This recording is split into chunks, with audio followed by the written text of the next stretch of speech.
खबर इसके अलावा और भी बहुत सारी सामने आ रही है। राजस्थान से अगली खबर क्या है? बिल्कुल, और ऐसे में खबर आपको बताते हैं जो पश्चिम बंगाल से दरअसल आ रही है। पश्चिम बंगाल में आज पूरक मतदाता सूची जारी होने वाली है और ऐसे में निर्देश ये दे दिए गए हैं अधिकारियों को कि भीड़ को नियंत्रित किया जाए और सब कुछ सुचारू रूप से हो सके। वहीं सीएम ममता बनर्जी भी सप्लीमेंट्री वोटर लिस्ट को लेकर फुल एक्शन में नजर आ रही है। देखिए रिपोर्ट आप भी। पश्चिम बंगाल विधानसभा चुनाव से पहले चुनाव आयोग बड़ा कदम उठाने जा रहा है।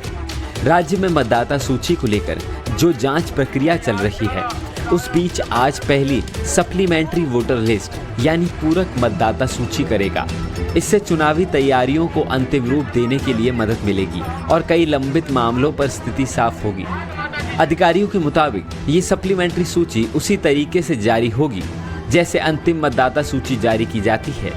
इसकी कॉपी जिला चुनाव अधिकारियों को भेजी जाएगी, फिर राज्य में सभी मतदान केंद्रों को प्रकाशित की जाएगी। इसके बाद इसे ऑनलाइन भी उपलब्ध कराया जाएगा ताकि लोग आसानी से अपना नाम जांच सके।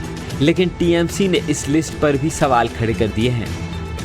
आज का दिन में ये सिचुएशन है, ये सप्लीमेंट्री लिस्ट पहले ही निकल जाना चाहिए। जो जिसका नाम नहीं रहेगा उन लोग को भी तो टाइम देना चाहिए। ट्राइब्यूनल गठित हुआ और उन लोग का राइट है फॉर्म 6 भरने का, तो कोई ना कोई रास्ता तो उन लोग के लिए ही खुला रहना चाहिए। तो हम लोग देखेंगे, हम लोग का तृणमूल कांग्रेस का टीम तैयार है। इस बीच केंद्रीय मंत्री सुकांता मजूमदार ने सीएम ममता बनर्जी के मिशन दिल्ली पर बड़ा पलटवार किया और कहा कि उनका दिल्ली का सपना सपना रह जाएगा और इस बार बंगाल से भी उनकी विदाई तय है। पब्लिक तैयार है परिवर्तन करने के लिए, परिवर्तन होगी और नरेंद्र मोदी की सरकार बनेगी। ममता बनर्जी ने कहा है कि पहले बंगाल जीत लो, उसके बाद दिल्ली का रास्ता तय करेंगे बंगाल के बाद। ममता बनर्जी कह रही है बंगाल संभाला नहीं जा रहा, दिल्ली कैसे संभालेंगे?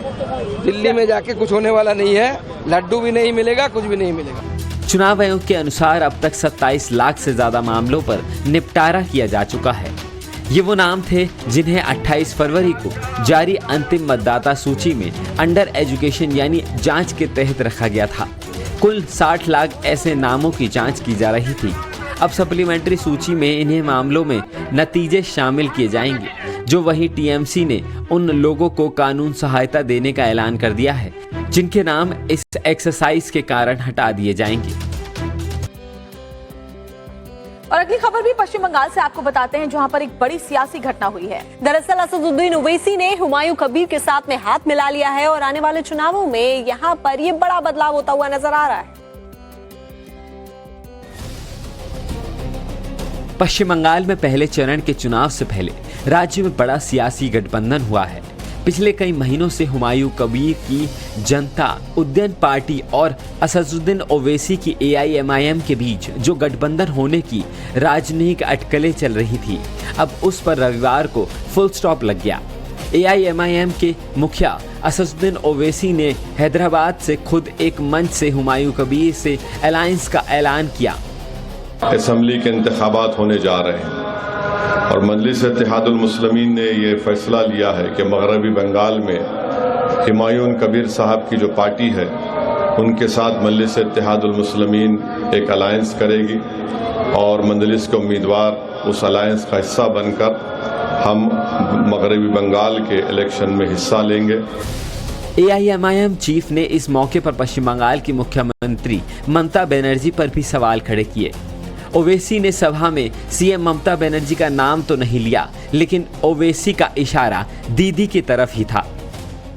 बहुत से नाइंसाफियों की कहानियां और दास्तानें भी हैं जो ये लोग सिर्फ सेकुलरिज्म के नाम पर वोट तो हासिल करते हैं, मगर जहां पर मजलिस हिस्सेदारी की बात करती है, जहां पर मजलिस शराकतदारी जमहूरियत की जो बात हमारे बुजुर्गों ने की थी उसको अमल करने का मुतालबा करती है, तो इनको बड़ी तकलीफ हो जाती है। बंगाल में चुनावी मंच पर जैसे ही AIMIM और जनता उद्यन पार्टी साथ आई, वैसे ही सत्ताधारी टीएमसी ने ओवैसी पर बड़ा हमला बोल दिया। असदुद्दीन ओवैसी बीजेपी का पास से पैसा मिलेगा, लास्ट बार भी ऐसा ही मिला था। वो आया था सिद्दीकी का पार्टी ISF का साथ जोड़बंधन करने के लिए, खुरगुड़ा शरीफ भी गया था, कलकत्ता में भी मीटिंग किया, बीजेपी से कितना करोड़ रुपया लिया, हम तो सामने नहीं बोलेंगे, लेकिन जानता हूं। असदुद्दीन ओवैसी और हुमायूं कबीर का सियासी मेल बंगाल चुनाव में कितना असर डालेगा वो तो चुनाव नतीजों के बाद पता चलेगा, लेकिन उससे पहले दोनों पार्टियों के गठबंधन ने चुनावी माहौल को गरमा दिया है। पश्चिम बंगाल विधानसभा चुनाव से पहले चुनाव आयोग बड़ा कदम उठाने जा रहा है। राज्य में मतदाता सूची को लेकर जो जांच प्रक्रिया चल रही है, उस बीच आज पहली सप्लीमेंट्री वोटर लिस्ट यानी पूरक मतदाता सूची करेगा। इससे चुनावी तैयारियों को अंतिम रूप देने के लिए मदद मिलेगी और कई लंबित मामलों पर स्थिति साफ होगी। अधिकारियों के मुताबिक ये सप्लीमेंट्री सूची उसी तरीके से जारी होगी जैसे अंतिम मतदाता सूची जारी की जाती है। इसकी कॉपी जिला चुनाव अधिकारियों को भेजी जाएगी, फिर राज्य में सभी मतदान केंद्रों को प्रकाशित की जाएगी।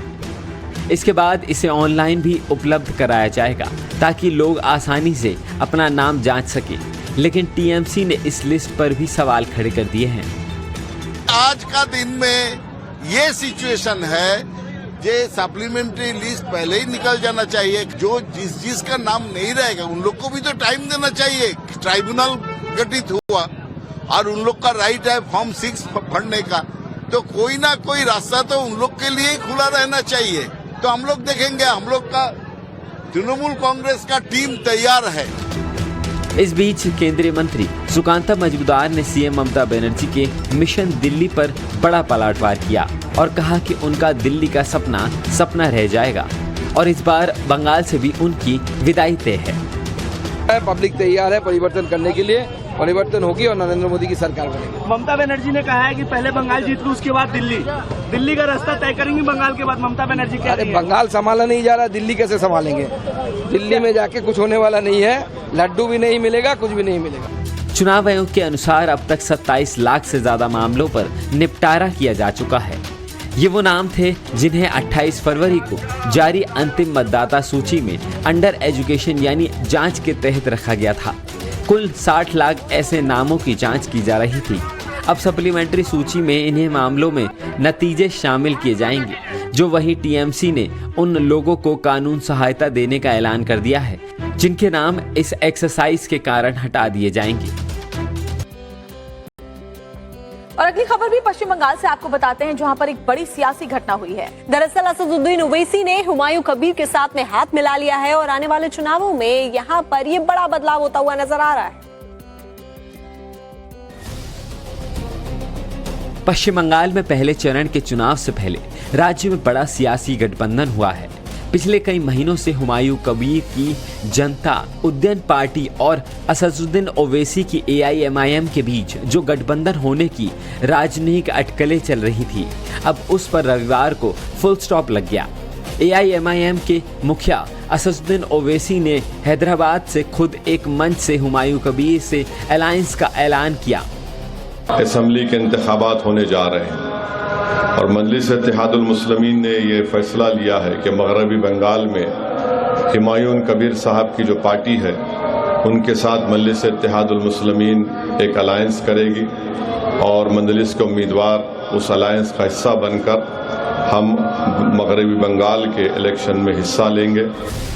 एआईएमआईएम चीफ ने इस मौके पर पश्चिम बंगाल की मुख्यमंत्री ममता बनर्जी पर भी सवाल खड़े किए।